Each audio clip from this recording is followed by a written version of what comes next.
Diciembre 20, 1989. 27.000 tropas estadounidenses descienden en la ciudad de Panamá.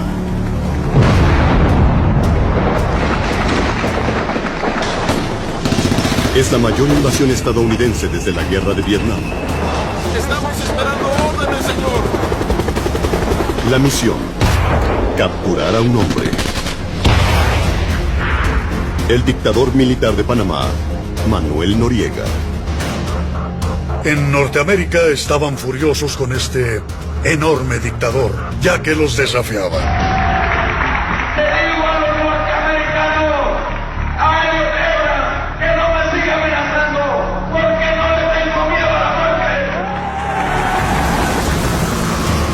Los soldados registran la ciudad de Panamá en busca de Noriega. Pero no está por ningún lado. Básicamente, huyó a ocultarse. Sus 6 años de gobierno turbulento han sido marcados por la violencia, el engaño y el exceso.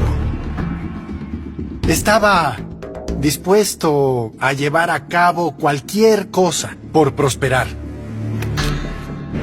No solo lo corrompía el poder, también la codicia. Era un gángster. Pero era un gángster con uniforme militar. ¿Cómo es que un niño tan pobre se convirtió en el dictador de Panamá? ¿Y qué hizo para provocar la invasión de la nación más poderosa del mundo?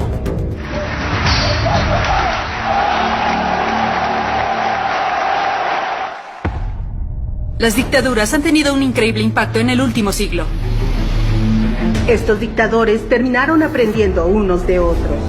Todos son distintos, pero muchos usan las mismas tácticas. El uso del terror, Propaganda, control de las élites, Crear un enemigo. culto de personalidad. son herramientas que usan los dictadores para tener el poder.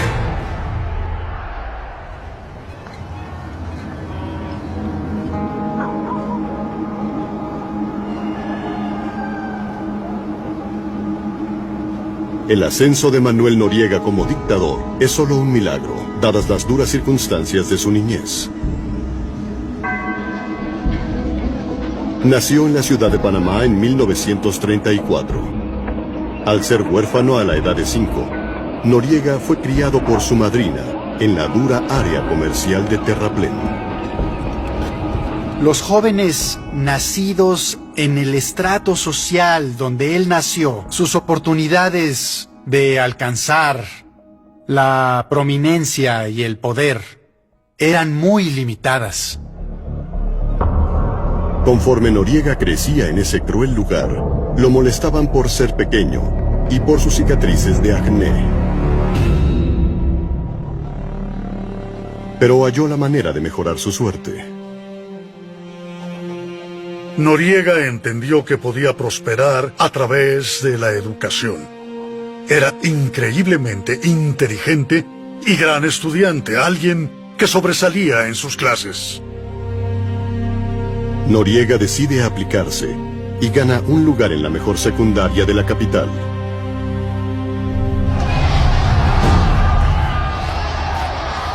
Como muchos estudiantes panameños a inicios de los 50, lo invade un sentimiento anti-estadounidense, originado por la concesión americana del Canal de Panamá.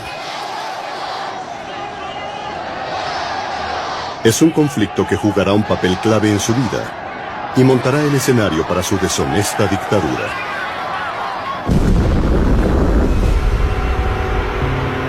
(1903) Estados Unidos tiene permiso de hacer el canal, debido a que ayudó a Panamá a ganar su independencia de Colombia. El país es ahora una democracia incipiente, pero en un ambiente lleno de tensión. El tratado que le dio a Estados Unidos la autoridad de hacer el canal les proporcionó un control de perpetuidad.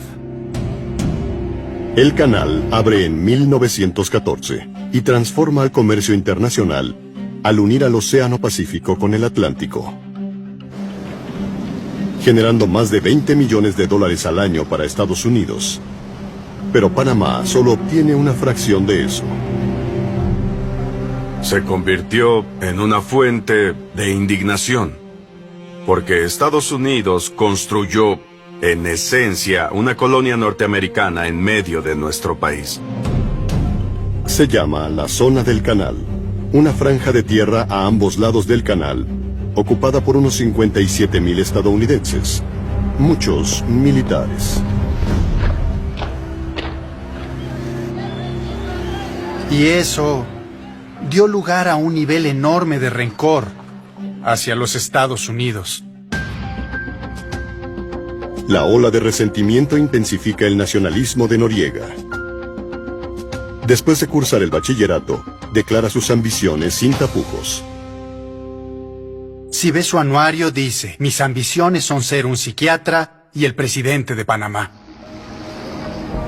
Pero las aspiraciones de Noriega son casi imposibles, debido a la estructura social de Panamá. Proviene de herencia criolla, una mezcla de ascendencia africana y europea. La élite caucásica, que es solo 10% de los panameños, ha tenido los puestos de poder en el país desde que fue fundado. Y cuando Noriega desea ser médico, se encuentra con la dura realidad. No ingresó a la escuela de medicina porque dicha escuela tenía un número limitado de lugares y la mayoría eran otorgados a los chicos de clase alta al otro lado de la ciudad. Pero Noriega está determinado a prosperar. Y cuando se topa con un amigo de la escuela militar, decide seguir otra ruta, una que han tomado muchos dictadores. Es muy común que los dictadores asciendan de rango estando en la milicia y eventualmente, con un golpe de estado, se establezcan como dictadores. En Panamá no existían organizaciones políticas fuertes en general, así que la milicia tendía a ser importante en esos aspectos. Y si Manuel Noriega podía comandar a la milicia de Panamá, claro que podía comandar al país. Pero en 1958, el joven Noriega de 24 años está lejos de comandar al ejército de Panamá. La suerte le llegó al conseguir una beca en una prestigiosa escuela militar. Estaba muy bien adaptado a la vida militar por la clase de inteligencia que tenía. Era un hombre que analizaba la situación, veía cuál era la mejor alternativa e iba decididamente a ella. Tras graduarse en 1962, Noriega se une a la Guardia Nacional, la Fuerza Militar de Panamá. Meses después, fue instalado en Colón, ahora como subteniente. Fue ahí donde conoció al hombre que lo llevaría al camino del poder. Su oficial al mando y comandante, Omar Torrijos. Torrijos tenía una atractiva y carismática imagen. Y lo idolatraban los miembros de la milicia. Noriega lo idolatraba. Torrijos es un populista. Su sueño es recuperar el canal para los panameños. Pero para llevarlo a cabo, necesita poder. Torrijos era muy ambicioso. Su meta era volverse jefe de Estado.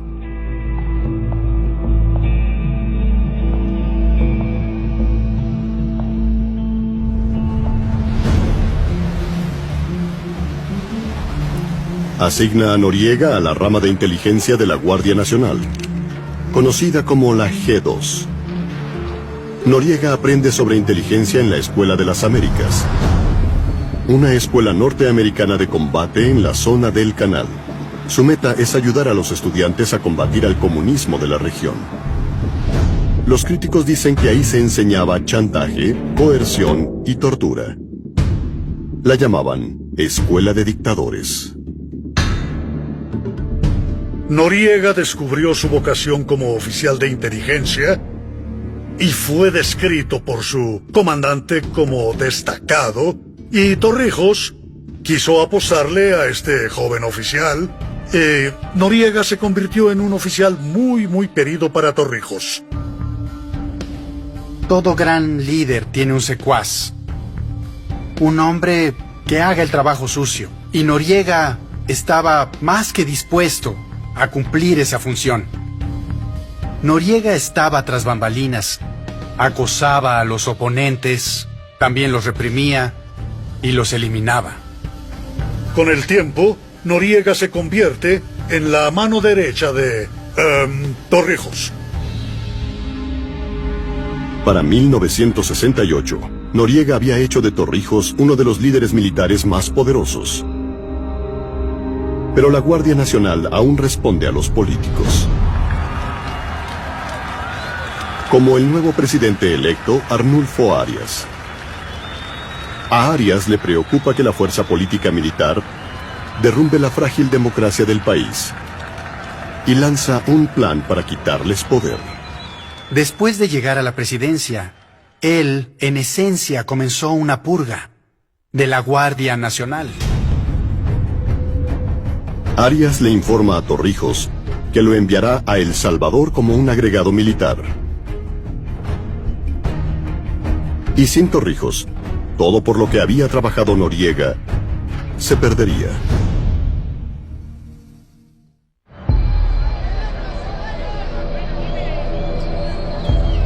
Para Manuel Noriega y su mentor Omar Torrijos, el camino al poder se ha topado con pared.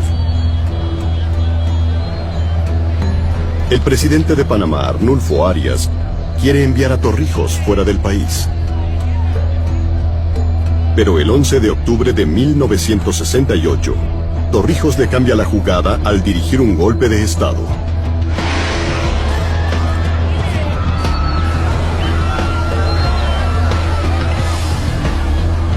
Noriega juega un papel crucial al bloquear las estaciones de radio y telefónicas en la provincia de Chiriquí, la base de operaciones de Arias. Arias no puede pedir ayuda y Torrijos pronto toma el control.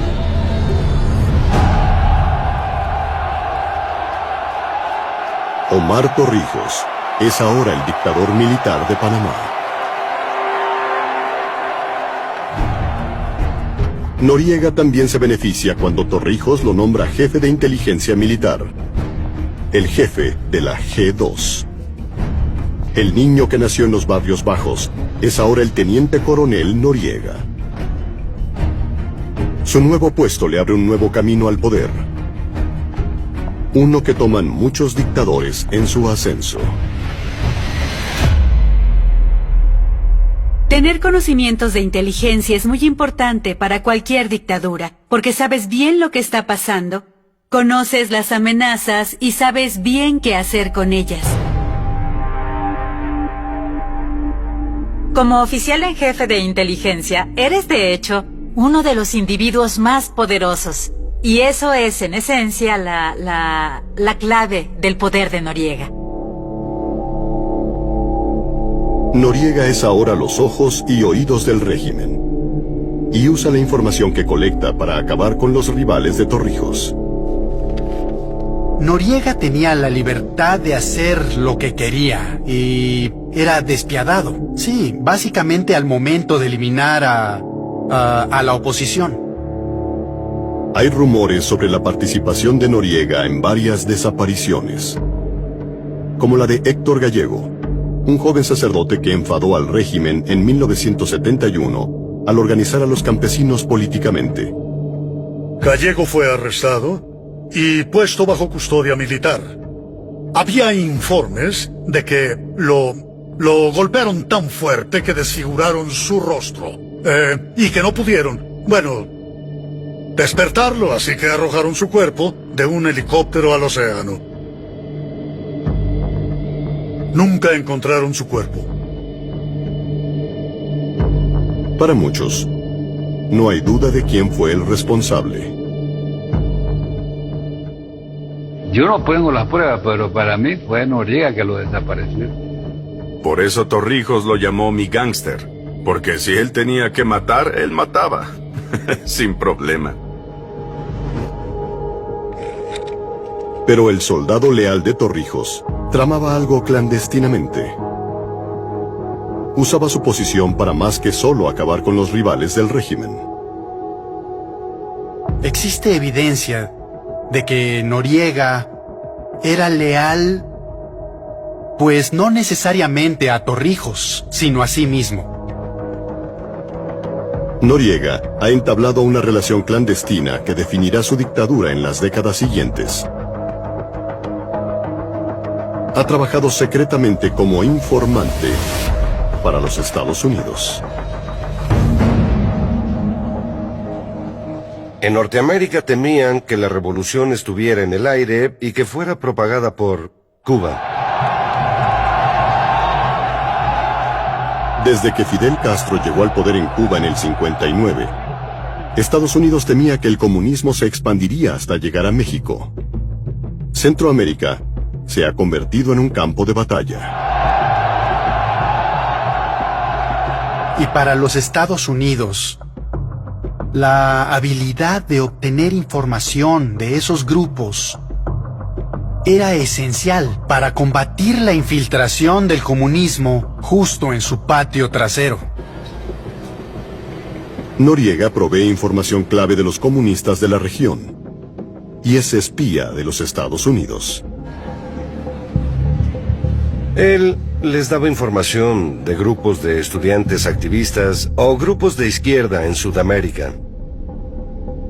Era muy famoso en la CIA por operar todas las cosas que Estados Unidos quería que llevara a cabo, incluyendo inteligencia y espiar a personas por todos lados. A mediados de los años 70, Noriega es el activo más importante de los Estados Unidos en Centroamérica. Pero no sabían que no solo espía a Cuba para Estados Unidos. Espía a Estados Unidos para Cuba. Noriega jugaba en ambos bandos e intercambiaba información entre Estados Unidos. Y luego se la pasaba a los cubanos y así jugaba. Noriega gozaba de la habilidad de hacer esa clase de operaciones. Lo amaba ese juego. Noriega es un maestro en maniobrar en una red de relaciones complicadas. En la cima de su juego de inteligencia, le vende información al menos a 10 gobiernos distintos.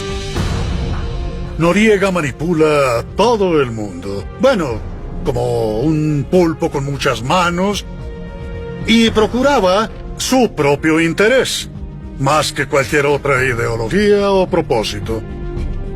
El creciente poder de Noriega y su influencia en la nación no pasan inadvertidos.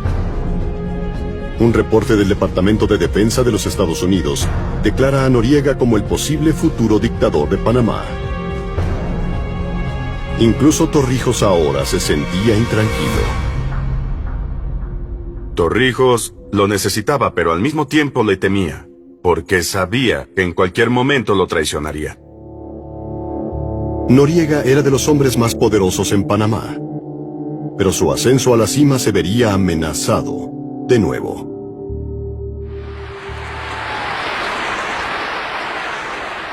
En septiembre de 1977, Torrijos firma un tratado histórico con el presidente norteamericano Jimmy Carter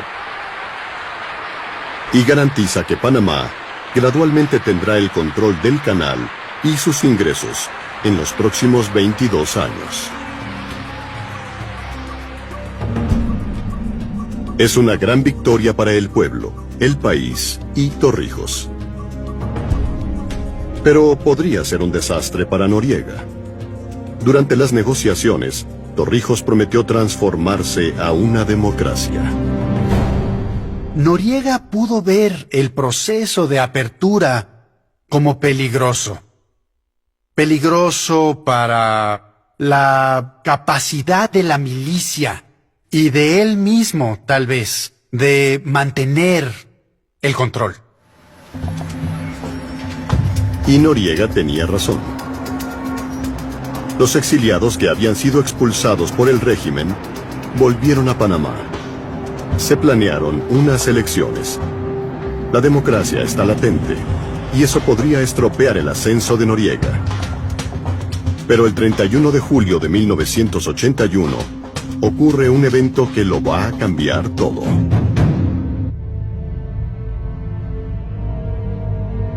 Panamá y su dictadura se han hundido en el caos. el avión del general de 52 años, Omar Torrijos, desapareció al oeste de la ciudad de Panamá. Los restos fueron descubiertos en las colinas de Cerro Marta. No hubo sobrevivientes. Siempre ha habido rumores, jamás probados, de que Noriega tuvo que ver con que Torrijos se accidentara. Pero Noriega se declara libre de sospechas en la tragedia. Mientras la muerte de Torrijos es llorada por cientos de miles, la pregunta es, ¿quién lo reemplazará? La muerte de Torrijos resultó en una falta de liderazgo, y ese vacío debía llenarlo otra persona. Como jefe de la G2 y como mano derecha de Torrijos, Noriega tiene las puertas abiertas al liderazgo. Lo único que debe hacer es tomarlo. Noriega, al ser el jefe de inteligencia militar y teniendo así acceso a todo lo que ocurría a su alrededor en ese tiempo, lo aprovecha bien para favorecer a sus intereses y así llegar a la cima. Para agosto de 1983, Manuel Noriega tiene el rango militar más alto en el país: comandante de la Guardia Nacional. Como Torrijos lo fue antes, él es el líder de facto del país. Noriega era el hombre más poderoso de Panamá, y él citó a Torrijos. La prioridad de un hombre en el poder es mantener el poder. Eso no será fácil. Noriega debe ahora enfrentar un gran obstáculo. Torrijos le prometió a Estados Unidos que Panamá tendría elecciones democráticas. Si cumple esa promesa, Noriega entonces podría ser relegado.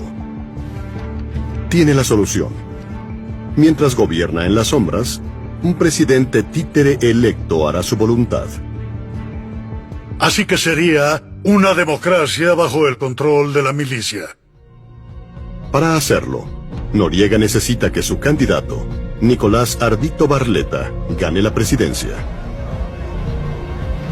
Pero en las elecciones del 84, conforme van llegando los resultados, Barletta va perdiendo. Hasta que Noriega interviene, y 60.000 votos de la oposición desaparecen misteriosamente. Barletta llega a la presidencia, justo como Noriega lo planeó. Por fuera, Panamá aparenta ser una democracia, pero Noriega domina al Panamá real. Él controla al ejército, al gobierno y a la economía.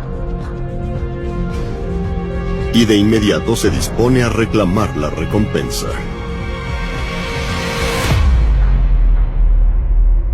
Acumular riquezas personales para los dictadores es un símbolo de prestigio, de grandiosidad, hasta de invencibilidad.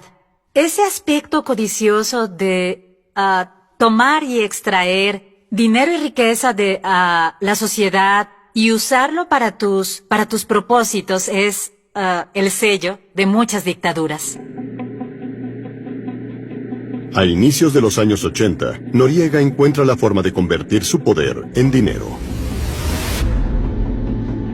Hace negocios con Pablo Escobar, el líder del cártel de drogas de Medellín en Colombia. Toneladas de cocaína eran producidas en las selvas de Perú y Colombia, y necesitaban rutas para poder llevarla a Norteamérica o Europa o a donde fuera. Las drogas salían y entraban por avión a Panamá, y así logró ganar $150.000 por vuelo. En los años siguientes, Noriega logró acumular de 10 a 15 millones de dólares. Y pronto Noriega no solo trafica drogas, sino también armas de Norteamérica hacia Centroamérica. La administración de Reagan está armando a los contras en Nicaragua y a otros rebeldes anticomunistas en Centroamérica. Se involucró en el transporte de armas de ida y vuelta para las fuerzas combatientes de guerras civiles en Centroamérica. Así fue que se volvió un hombre clave para los negocios clandestinos que se hacían en Centroamérica. Pero el juego de Noriega no pasa inadvertido. Hugo Espadafora, un revolucionario de izquierda muy popular, se entera de sus actividades ilegales y lo denuncia públicamente.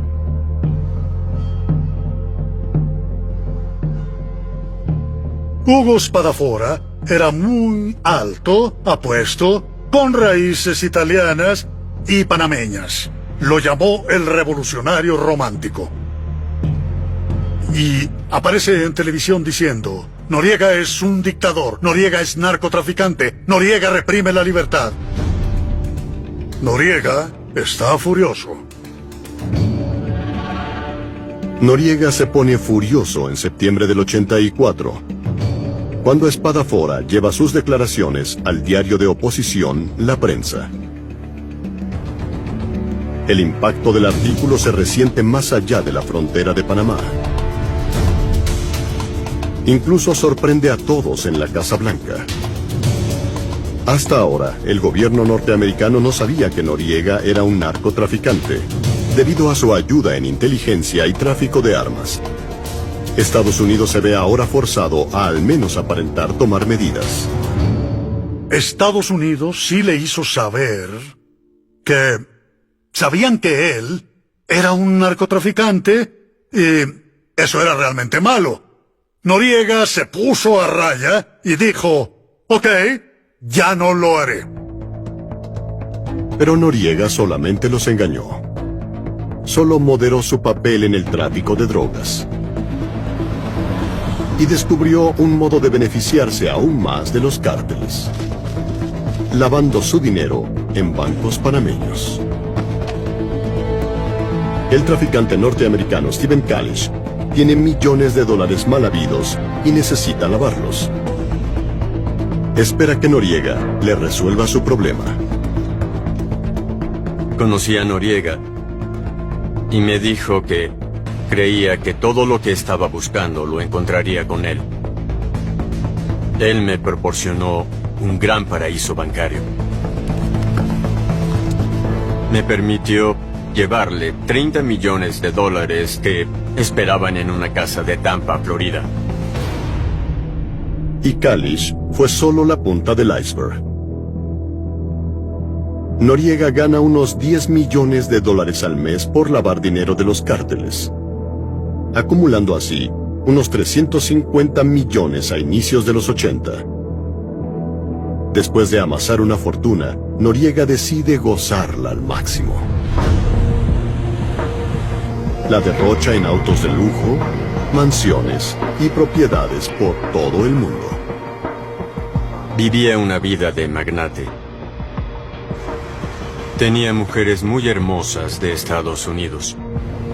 Era bastante alegre y nos divertíamos.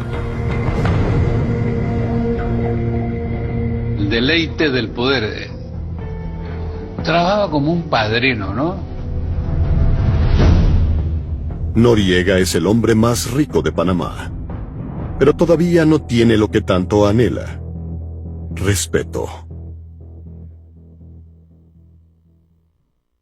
Si había una cosa que deseaba, era ser visto como un panameño, nacionalista, justo como Omar Torrijos fue visto, una figura a la cual honrar. Pero nunca iba a ser visto como el carismático, atrevido y apuesto amigo. Su apariencia física fue un detrimento en ello, y eso lo lastimaba y lo mortificaba. La némesis de Noriega, Hugo Espadafora, también representa todo lo que Noriega no. Y las críticas de Espadafora ponen al pueblo en su contra. Hugo Espadafora señaló que iba a dirigir un movimiento de oposición contra Noriega. Hugo Espadafora era una amenaza para su poder. Así que en vez de tenerlo cerca, donde podía levantar sospechas y así ayudar a grupos sociales a seguir desafiándolo, hizo algo al respecto.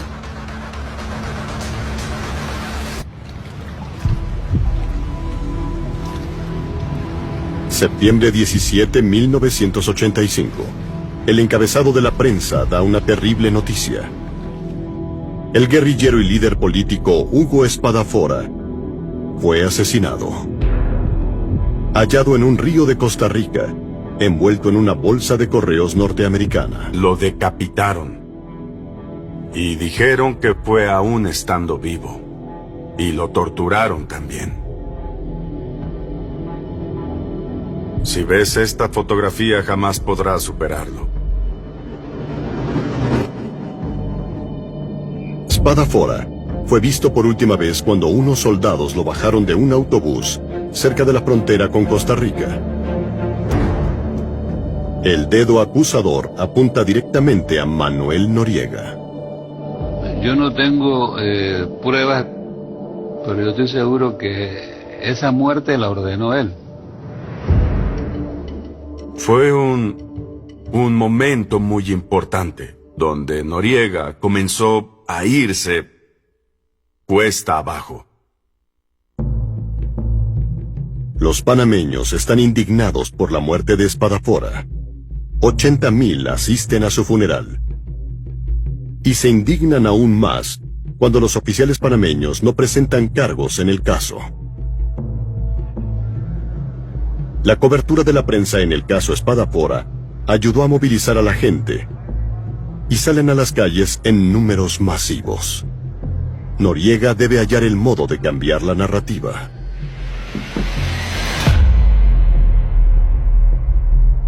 Los dictadores se aseguran de que todos los mensajes que le llegan a la ciudadanía respalden todos sus planes.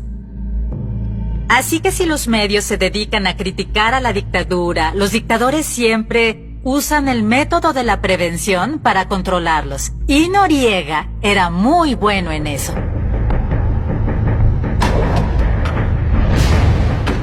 Noriega envió a sus tropas para atacar a las oficinas de la prensa, diciéndoles no quieran investigar cosas que no deben investigar. Estábamos recibiendo amenazas de muerte cada semana. Había que tomar una decisión. O vamos a hacer esto o no. Y todos dijeron, hagámoslo. Noriega está en problemas. Para seguir fingiendo una democracia, no puede silenciar a la prensa por completo. Y enfrenta las consecuencias cuando una promesa que hizo hace años regresa a atormentarlo. Cuando Noriega alcanzó el poder, hizo un trato con uno de sus rivales militares, el general Roberto Díaz Herrera, que le daría el puesto de líder después de 4 años. En mayo del 87, el tiempo de Noriega se agota y Herrera quiere el poder. Pero ahora que Noriega está en la cima, no piensa abandonarla por nadie. Y Noriega nunca dudó en traicionarlo. Y faltó a su palabra. Básicamente asignó a Díaz Herrera a un puesto diplomático más. Pero Herrera no se iba a ir tan fácilmente. Lleva su historia a la prensa y hace fuertes declaraciones. Reveló que ayudó a Noriega a falsear las elecciones del 84. Aún peor, Herrera acusó a Noriega de ordenar el asesinato de Hugo Espadafora y de plantar una bomba en el avión de Torrijos. Las declaraciones de Herrera generan una revuelta masiva entre el pueblo. A los pocos días de las revelaciones, protestas masivas sobrevinieron en las calles de la capital. Protestaban contra el régimen. Arresta a Herrera por alta traición y la turba de protestantes asciende hasta llegar a 100,000 personas. Traían casos, sartenes, ollas y pañuelos. Era una protesta pacífica. La turba ridiculizó la apariencia de Noriega, llamándolo cara de piña.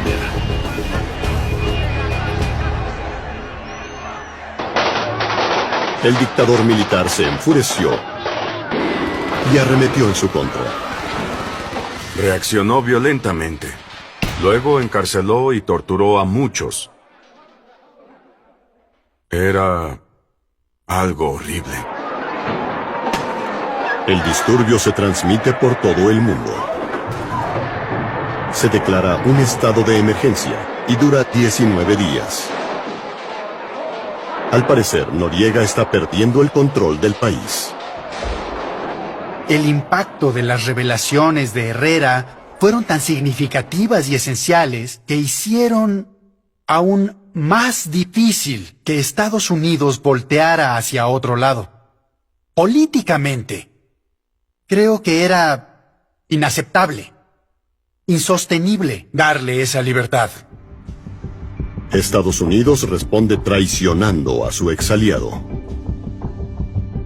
El 26 de junio de 1989, la administración exige la remoción de Noriega. Los norteamericanos intentan obligarlo a dimitir, quitando a Noriega de la nómina de la CIA y acusándolo de narcotráfico y lavado de dinero. Hicieron enormes esfuerzos para pactar alguna clase de acuerdo y así obligar a Noriega a irse. Pero Noriega se rehúsa a irse. En cambio, intenta reforzar su escaso respaldo, avivando la llama del sentimiento antinorteamericano entre su pueblo. Y él se creyó su propio mito de invencibilidad. Había sobrevivido, engañando a los cárteles, engañando a la CIA, y creyó que él sobreviviría. Pero Noriega enfrenta otro reto dentro de sus fronteras. 7 de mayo de 1989. Los panameños van a las urnas para elegir a un nuevo presidente. Igual que en el 84, parece que la oposición está al borde de la victoria. Hasta que Noriega interviene y declara a su propio candidato el ganador. Él nombra al presidente. Y es cuando Noriega básicamente echa su faramalla de la democracia por la borda. La ciudad de Panamá está inmersa en protestas contra Noriega y su régimen.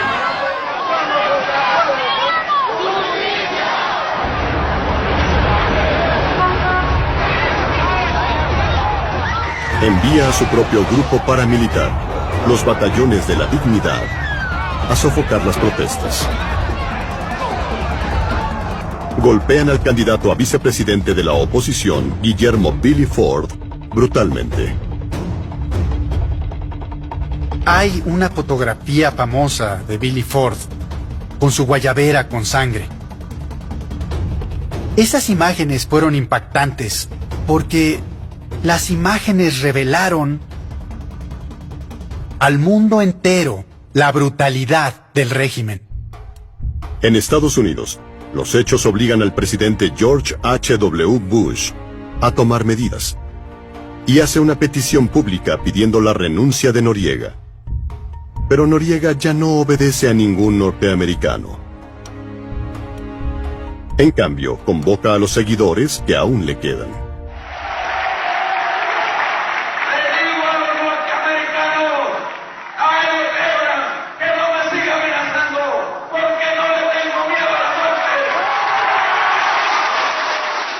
El gobierno norteamericano lo llevó al límite y sintió su traición. Creo que llegó a un punto de quiebre.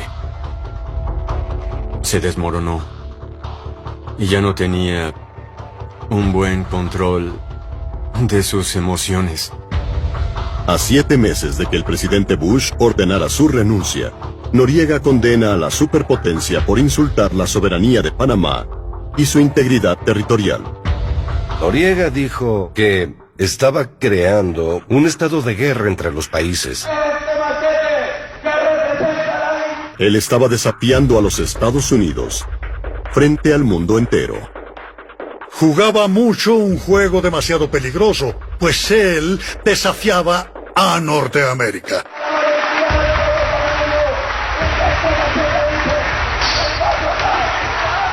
Se decía que Estados Unidos era como un mono en una cadena. Puedes jugar con él, pero no jales tanto la cadena, porque el mono te morderá.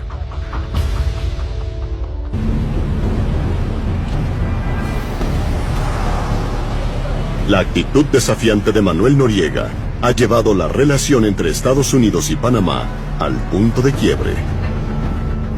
El 16 de diciembre de 1989, termina por quebrarse. Un oficial panameño dispara a un auto estadounidense cuando pasa por un punto de control militar, pero un marine muere. La muerte de ese oficial norteamericano que derramó el vaso. Voy a proteger la vida de los norteamericanos en Panamá, ya sean militares o civiles. No dejaré que otros norteamericanos pongan su vida en riesgo por un dictador airado. Diciembre 20, 1989. 27.000 tropas estadounidenses asaltan la ciudad de Panamá. Su misión, derribar a Manuel Noriega.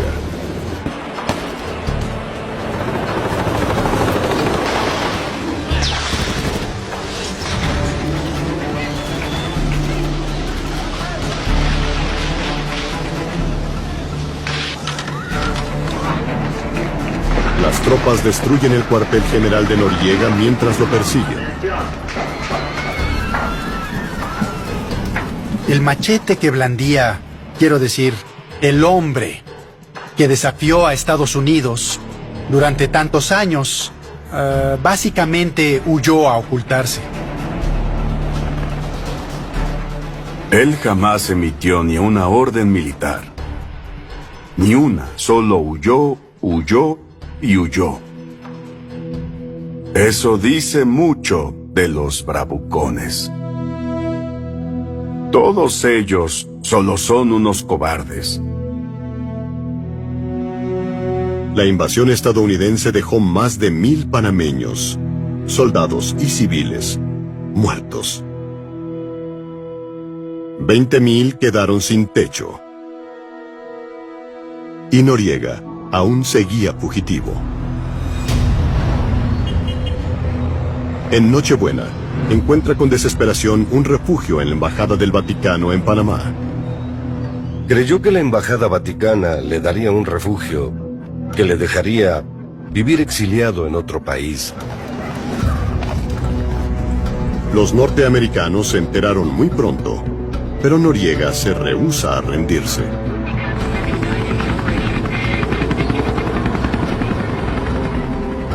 Afuera, una turba rebelde quiere su cabeza y lo atormentan gritándole cara de piña.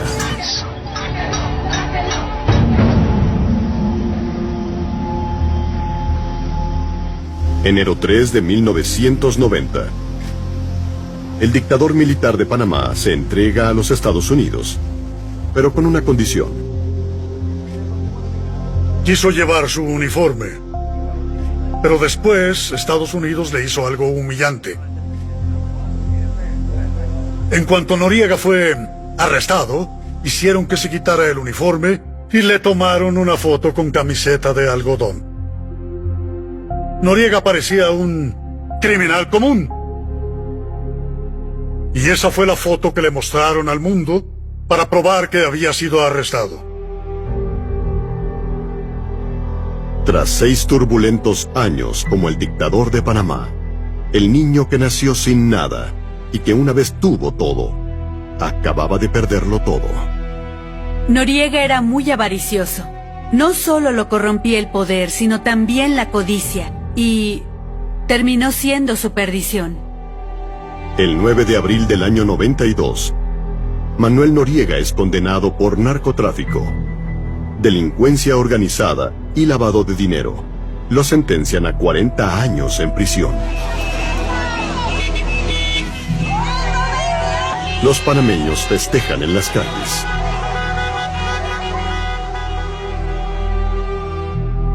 ...2017... Tras 25 años en custodia, Noriega fallece a los 83 años.